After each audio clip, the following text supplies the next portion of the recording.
भाई इंडिया ने रशिया को इनवाइट किया है युद्ध अभ्यास के लिए इंडियन ओशन के अंदर। और ये तब हो रहा है जब इंडिया खुद ब्रिक्स के युद्ध अभ्यास के अंदर नहीं गया था।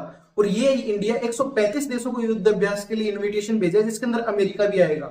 बड़ी बात यह है कि अमेरिका रशिया को आइसोलेट करना चाहता है, लेकिन इस इनविटेशन से अमेरिका, रशिया और इंडिया सारे देश एक साथ में युद्ध अभ्यास करेंगे तो रशिया को ज्यादा अपॉर्चुनिटीज मिलेगी बाकी जो कंट्रीज उनके साथ युद्ध अभ्यास की। तो बात यह है कि इंडिया जब ब्रिक्स का युद्ध अभ्यास हुआ था उसमें क्यों नहीं गया और रशिया इसमें क्यों आ रहा है? तो इसका आंसर ये है कि इंडिया किसी भी गुट के अंदर नहीं रहता है, वो नॉन अलायंस के अंदर ही रहता है, तो इसलिए ब्रिक्स के अंदर नहीं गया था। और अभी जो इंडिया ने इन्विटेशन दिया है उसके अंदर रशिया आ रहा है। ये बहुत बड़ी डिप्लोमेटिक विन है इंडिया की।